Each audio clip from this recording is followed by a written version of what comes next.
warga yang terdampak dari banjir ini dan menunggu pendistribusian makanan dari pemerintah setempat.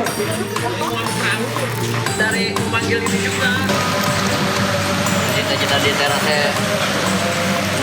Tidak hanya merendam permukiman warga, banjir yang disebabkan luapan kali Sasak ini juga merendam akses jalan di kawasan Sasak 2, Kebonjeruk, Jakarta Barat. Ketinggian air hampir 1 meter membuat arus lalu lintas lumpuh tak bisa dilalui kendaraan. Sejumlah warga terpaksa menerobos banjir untuk bisa pulang ke rumah.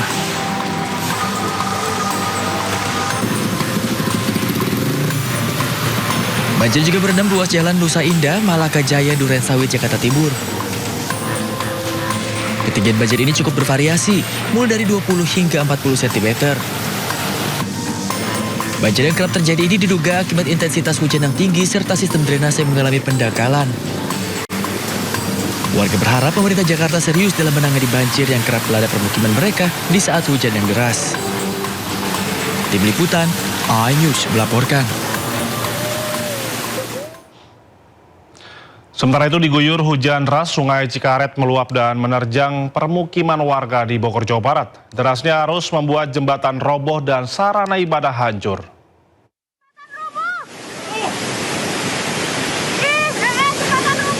Inilah luapan air Sungai Cikaret di Kelurahan Pasir Jaya, Kota Bogor, Jawa Barat. Luapan air yang datang tiba-tiba menerjang sebuah jembatan dan beberapa tempat ibadah. Akibat terjangan air bah tersebut, jembatan roboh dan 2 tempat ibadah rusak parah. Akibat robohnya jembatan, akses warga desa menjadi terputus lantaran jembatan tersebut tidak bisa dilalui kendaraan. Selain merusak jembatan dan tempat ibadah, luapan air juga membuat kawasan di desa tersebut terendam banjir. Ketinggian banjir hingga 70 cm merendam jalan raya dan pertokoan. Bahkan ketinggian banjir membuat sejumlah pengendara kesulitan melintas. Sementara itu, sejumlah rumah warga yang lokasinya berada di bibir sungai terpaksa mengungsi ke tempat yang lebih aman karena rumahnya rawan longsor. Luapan banjir Sungai Cikaret ini diakibatkan kawasan hulu yang dilanda hujan dengan intensitas tinggi. Dari Bogor, Jawa Barat, Andi Firmansyah, iNews melaporkan. Tidak hanya itu, akibat hujan deras yang mengguyur kawasan Jonggol, Jawa Barat, Sungai Cipamingkis meluap dan memicu banjir bandang. Arus sungai yang meluap tak mampu dibendung hingga meluber dan menyapu bangunan warung tak jauh dari bantaran sungai. Warga pun panik saat air tiba-tiba naik dan merendam bangunan warung bambu berlantai 2. Bahkan derasnya arus air nyaris menyapu jembatan kecil akses warga.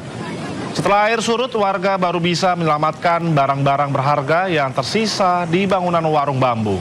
Selain merusak bangunan, luapan air juga menyisakan lumpur tebal yang menutupi akses jalan di sekitar lokasi.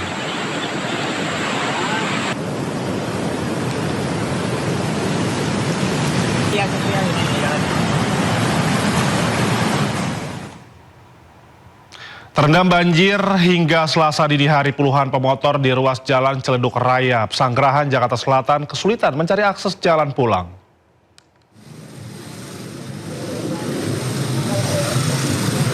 Banjir setinggi 40 hingga 50 cm merendam ruas jalan Ciledug Raya, Pesanggerahan, Jakarta Selatan akibat luapan air dari Kali Pesanggerahan.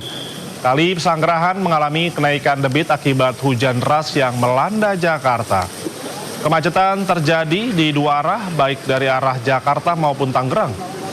Kondisi ketinggian air membuat puluhan kendaraan roda 2 warga mengalami mati mesin atau mogok. Bahkan demi terhindar dari kerusakan mesin, banyak pengendara roda 2 rela menunggu air surut hingga berjam-jam. Sebenarnya ganggu sih Mas, cuma ya gimana lagi. Di sini sudah sering banjir kayak gini memang? Ya sering sih Bang, daerah sini. Setiap hujan atau? Iya, setiap hujan lebat, terus ini lama juga banjir Bang.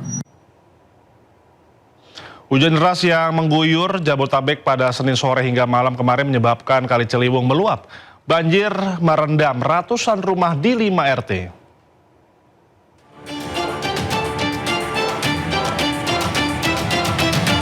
Banjir luapan Kali Ciliwung menggenangi ratusan rumah di RT 6, RT 11, dan RT 10 di RW 5, Kampung Melayu, Jakarta Timur. Sementara itu di RW 4, banjir menggenangi 2 RT, 12, dan RT 13. Meski banjir, warga tetap beraktivitas seperti biasanya dengan menggunakan pelampung ban maupun berjalan di tengah-tengah banjir. Sejumlah anak bahkan memanfaatkan banjir untuk bermain air. Dari Depok, kebetulan malam air tiba-tiba pas maghrib.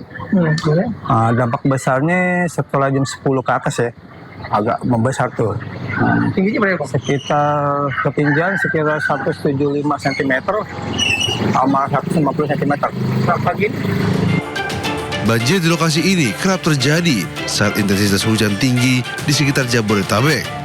Pada Selasa dini hari tadi, ketinggian air di kawasan ini sempat mencapai 175 cm. Dari Jakarta, Rio Manik melaporkan. Tidak hanya banjir, hujan deras juga menyebabkan tembok sekolah dasar negeri 08 di Jalan Tebet Barat 10 Tebet, Jakarta Selatan roboh Senin malam. Namun peristiwa ini tidak mengganggu kegiatan belajar mengajar di sekolah. Tembok yang roboh merupakan tembok sekolah bagian belakang tempat area kantin sekolah dengan panjang 60 meter dan tinggi 3 meter. Saat ini tim gabungan masih membereskan sisa-sisa puing dari tembok yang roboh agar tidak mengganggu aktivitas sekolah dan membahayakan para murid serta warga sekitar. Sebelumnya tembok sekolah ini sudah dalam kondisi miring. Meski banyak warga yang melaporkan kondisi kemiringan tembok yang dapat membahayakan warga maupun murid sekolah, namun tidak kunjung diperbaiki hingga akhirnya roboh.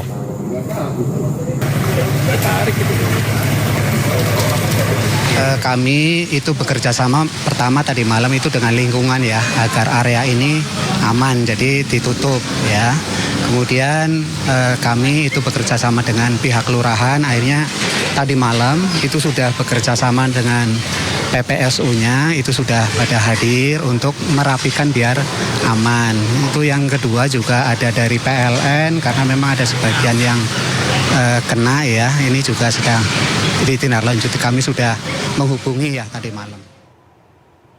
Sementara itu pemirsa, akibat diguyur hujan dengan intensitas tinggi berdurasi lama, sebuah sungai di Magelang, Jawa Tengah meluap, mengakibatkan banjir bandang. Akibatnya beberapa rumah terendam material, detik-detik banjir bandang pun terekam kamera warga.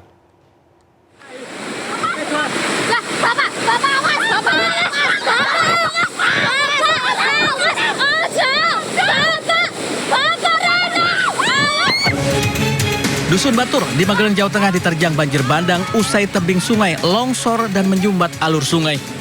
Air sungai pun meluap dan menerjang jalan kampung. Akibatnya belasan rumah terkena material banjir bandang.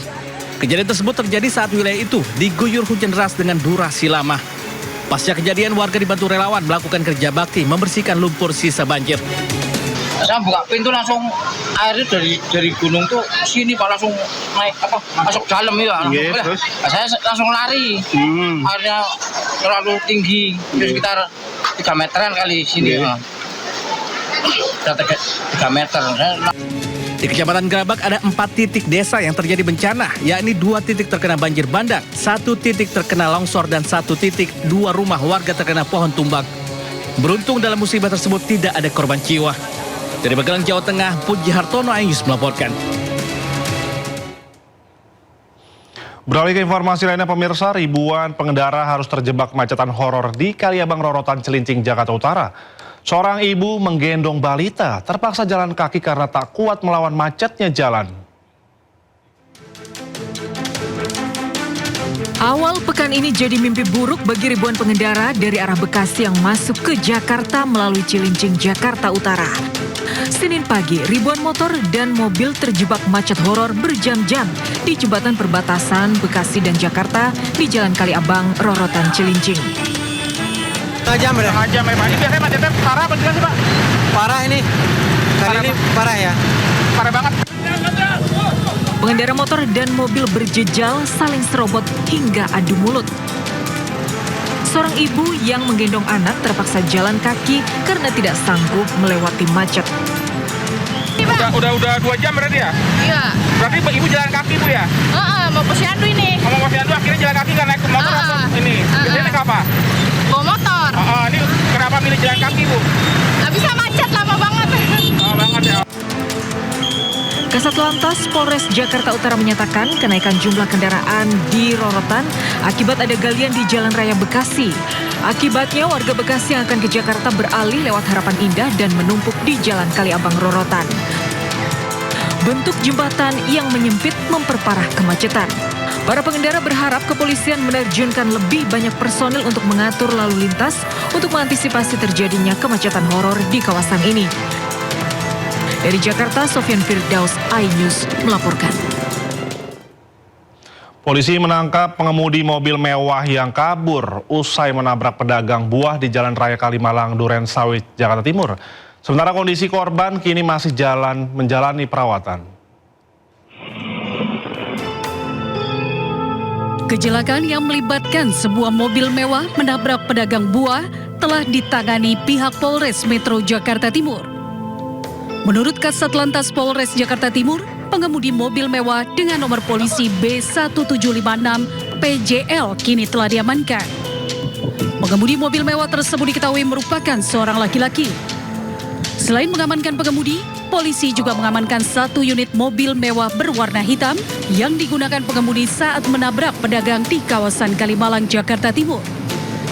Sementara untuk kondisi pedagang yang tertabrak kini telah berada di rumahnya usai menjalani perawatan di rumah sakit. Untuk saat ini dari pengemudi sudah berada di kantor kami dan sedang kami mintakan keterangan atas kejadian tersebut, dan tentunya kita semua prihatin atas kejadian tersebut, dan pastinya selanjutnya kita akan melakukan proses lidik dan semuanya sesuai prosedur. Sebelumnya pengemudi mobil mewah menabrak pedagang buah yang sedang menyeberang di ruas Jalan Raya Kalimalang, Duren Sawit, Jakarta Timur pada Sabtu lalu. Korban sempat terpental saat kecelakaan terjadi, sementara pengemudi mobil langsung melarikan diri usai kejadian. Dari Jakarta, Rio Manik, iNews melaporkan. Akibat listrik aliran atas tersambar petir, perjalanan komuter lain di stasiun Jurang Mangu terhenti. Imbas peristiwa ini, penumpukan penumpang tak bisa dihindari.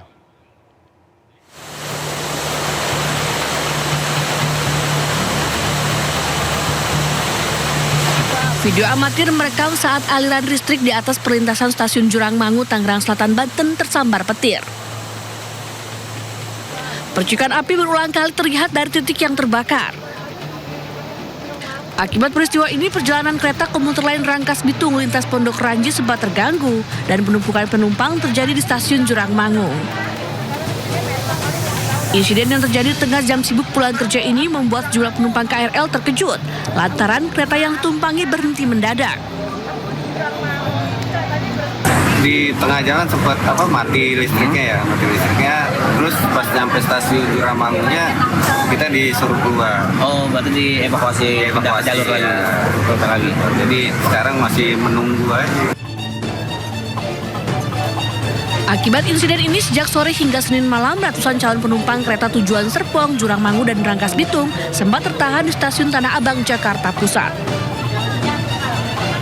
Tim Liputan, iNews melaporkan.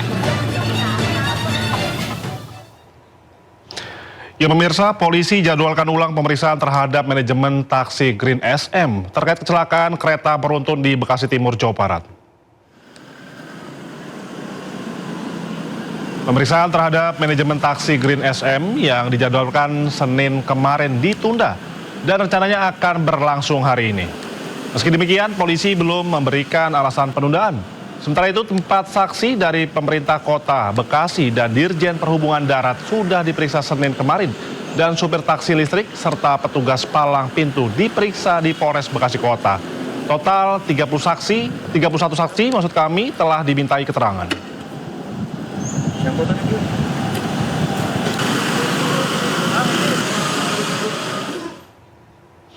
Dan untuk mengetahui situasi terkini pemeriksaan terhadap manajemen taksi Green SM terkait kecelakaan kereta beruntun di stasiun Bekasi Timur, Jawa Barat, kami sudah terhubung dengan rekan kami Ismalia Mediasari dan juru kamera Jaka Samsa di Polda Metro Jaya, Jakarta Selatan. Selamat pagi, Ismalia. Apakah informasi terkini perihal pemeriksaan manajemen taksi Green? Silakan laporan Anda. Ya, selamat pagi Indra dan juga pemirsa. Betul sekali, Polda Metro Jaya saat ini masih terus melakukan pemeriksaan terhadap beberapa pihak yang memang dimungkinkan terkait dalam kecelakaan kereta di Bekasi Timur beberapa waktu lalu. Dan memang pada hari ini Polda Metro Jaya menjadwalkan pemeriksaan terhadap PT Finfast Auto, yang dimana PT Finfast Auto ini merupakan produsen dari kendaraan listrik yang digunakan oleh taksi Green SM seperti itu. Namun hingga saat ini kami masih belum melihat kedatangan adanya pihak-pihak yang memang dijadwalkan dipanggil pada hari ini. Dan tadi kami juga sempat menghubungi salah satu tim dari Green SM. Mereka memang menjawab tadinya memang masih dilakukan terus koordinasi terhadap pihak dari Green SM dan juga Polda Metro Jaya. Namun hingga saat ini kami masih belum melihat adanya pihak-pihak yang dijadwalkan pada hari ini diperiksa, ataupun juga mungkin pihak-pihak yang terkait dalam kecelakaan di kecelakaan kereta KRL di Bekasi Timur. Yang dimana Indra, kita tahu juga beberapa waktu lalu Polda Metro Jaya ini memang sudah melakukan pemeriksaan, dan update-nya saat ini sudah ada 36 saksi yang diperiksa terkait perkara kecelakaan KRL di Bekasi Timur. Dan ada beberapa juga dari pihak-pihak ini ada mulai dari petugas pusat pengendali perjalanan kereta, PPKA, ada juga petugas sinyal, masinis KRL, masinis kereta api Argo Bromo Anggrek juga sudah diperiksa, dan juga asisten masinis dan juga pengendali perjalanan juga sudah diperiksa seperti itu, Indra. Dan juga saat ini Polda Metro Jaya juga masih terus menelusuri apakah adanya kemungkinan gangguan teknis termasuk pengaruh sistem kelistrikan atau sinyal di lokasi kejadian. Sampai saat ini Polda Metro Jaya juga masih terus melakukan penyidikan terkait kasus tersebut, Indra. Baik, terima kasih rekan Ismalia Medesari dan juru kamera Jakarta Samsa di Polda Metro Jaya, Jakarta Selatan. Selamat bertugas kembali, Ismalia. Ya pemirsa, seorang pelajar SMK di Samarinda meninggal dunia akibat sakit yang diduga berawal dari penggunaan sepatu sekolah yang kekecilan. Pihak keluarga mengaku mereka dalam kondisi kekurangan biaya.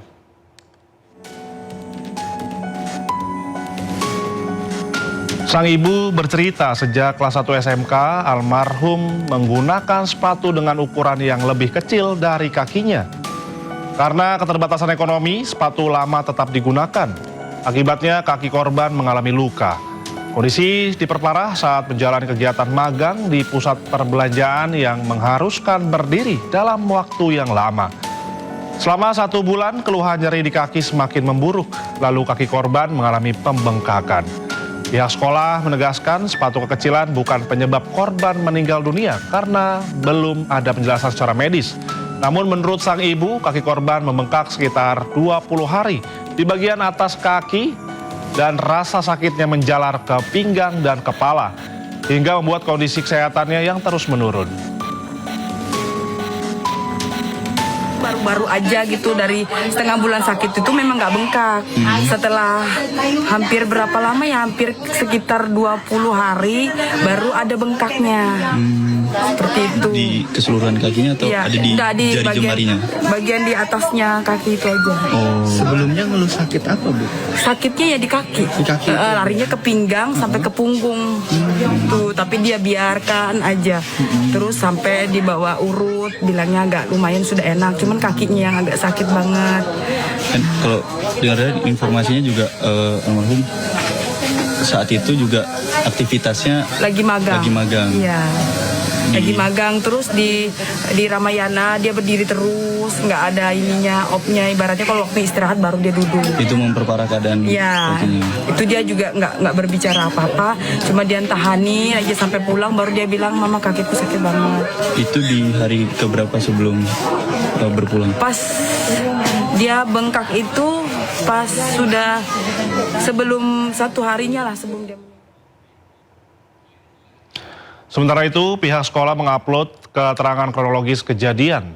Sekolah berusaha memberikan bantuan berupa menanggung biaya pemandian, pengafanan, dan penguburan serta membantu penyediaan ambulan. Pihak sekolah menghimbau tanpa ada diagnosa medis yang lengkap, maka sepatu tidak dapat disebut sebagai penyebab kematian karena belum terbukti. Korban baru mengeluhkan soal sepatu ke pihak sekolah pada kunjungan kedua di hari Kamis. 23 April 2026, sekolah selalu merespon setiap kali ada permintaan bantuan, baik bantuan uang, menyalurkan zakat, membantu mengaktifkan BPJS, hingga merencanakan pembelian sepatu dan bantuan medis. Sayangnya hingga kunjungan sekolah pada 1 Mei 2026, korban belum pernah dibawa ke layanan kesehatan, sehingga penyebab pasti kondisi korban belum diketahui secara medis.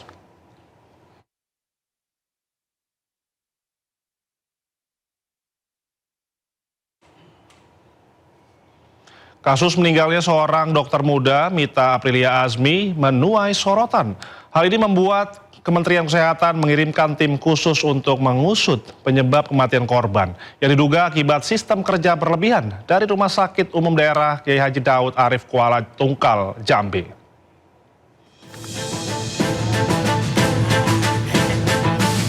Tim Kementerian Kesehatan Republik Indonesia yang berjumlah 3 orang telah tiba di Rumah Sakit Umum Daerah Kiai Haji Daud Arif Kuala Tungkal, Tanjung Jabung Barat, Jambi.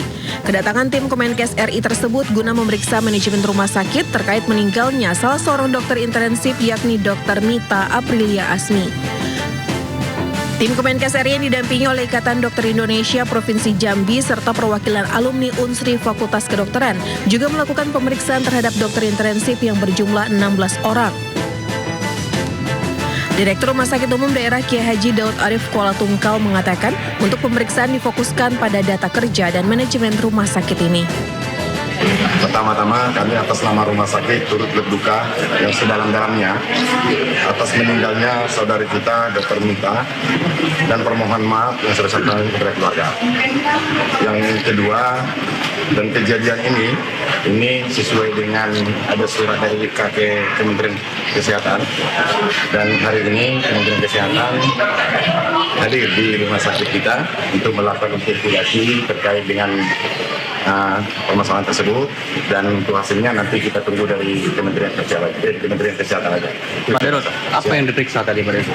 Sebenarnya mereka melihat dari sesuai dengan yang ada itu terkait dengan jadwal apa segala macam, dan data-datanya kita sampaikan nanti tunggu hasil dari Kementerian aja, karena mereka nanti yang melaksanakan untuk rilis yang sebenarnya seperti apa. Itu mungkin. Untuk sementara kasus ini masih menunggu hasil investigasi dari tim Kementerian Kesehatan RI. Dari Jambi, Budi Utomo, iNews melaporkan. Diduga hanya karena persoalan sepele, soal pembayaran melalui kris, seorang pria tega menganiaya pasangan suami istri penjaga warung kelontong di Kemayoran, Jakarta Pusat. Ironisnya, meski telah dilerai warga, pelaku kembali ke lokasi dan merusak warung.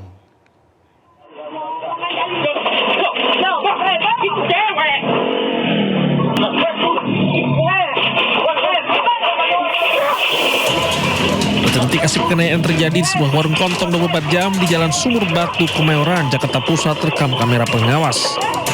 Peristiwa bermula saat wanita penjaga warung ditempelek oleh pria pelanggannya yang masih memakai helm usai terlibat cekcok mulut. Suami korban yang melihat istrinya dihajar langsung melerai dengan mendorong pelaku. Namun sang suami justru dihajar pelaku. Sejumlah warga langsung melerai dan membawa pelaku keluar. Namun tak berselang lama, pelaku kembali datang dan mengamuk dengan memecahkan kaca etalase, lemari es, serta peralatan warung. Itu terjadi Minggu sore diduga karena persoalan sepele saat transaksi pembayaran menggunakan QRIS. Memang rame, Pak? Rame, orang lewatnya pasti berhenti lah. Orang kelurahan. Ada yang dirusakan apa? Ada yang dirusakin nggak? Itu yang bahasanya kulkas itu. Kulkas dirusakin. Kini polisi masih memburu pelaku penyerangan dan penganiayaan yang kabur usai beraksi. Dari Jakarta, Radi Sanjaya, iNews melaporkan. Seorang pria nekat menyiramkan cairan yang diduga air keras ke arah para pegawai di dalam gudang dan tempat produksi sebuah konveksi. Akibatnya 10 orang karyawan mengalami luka bakar serius di bagian wajah hingga tubuh.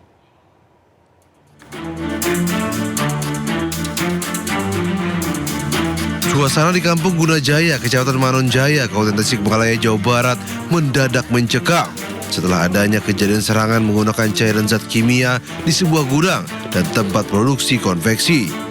Polisi yang tiba di lokasi langsung menggelar olah TKP dan memeriksa saksi.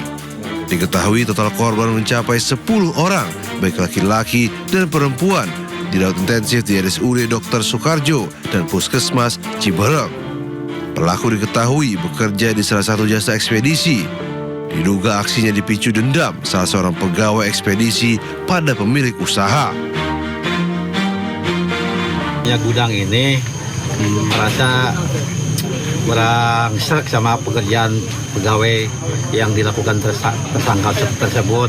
Kemudian mungkin melaporkan ke atasan si terduga pelaku itu.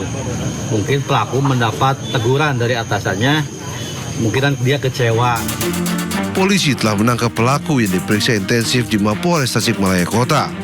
Dari Tasikmalaya, Jawa Barat, Asep Yuhardiono melaporkan.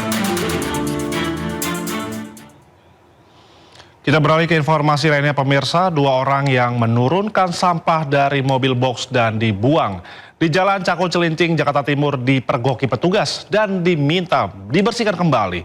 Di wilayah ini sampah menggunung hingga nyaris menutupi setengah jalan raya.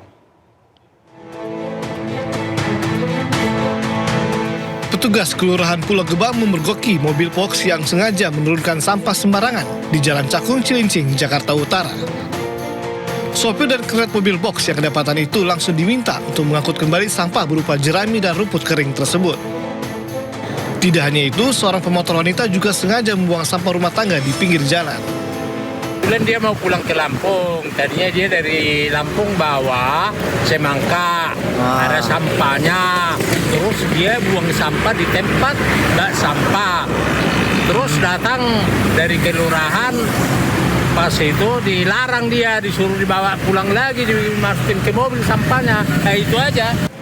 Menumpuknya sampah hingga ke pinggir jalan raya ini disebabkan sudah penuhnya kontainer atau tempat pembuangan sampah sementara di wilayah tersebut dan belum terangkut. Sampah yang berserakan ini membuat kendaraan yang melintas harus mengurangi kecepatan yang membuat lalu lintas tersendat. Dari Jakarta, Rio Manik, iNews melaporkan. Pusat Komando Amerika Serikat akan mengirimkan 15.000 prajurit dan 100 pesawat untuk mendukung Project Freedom di Selat Hormuz. Sesaat lagi di Sido Siang selengkapnya.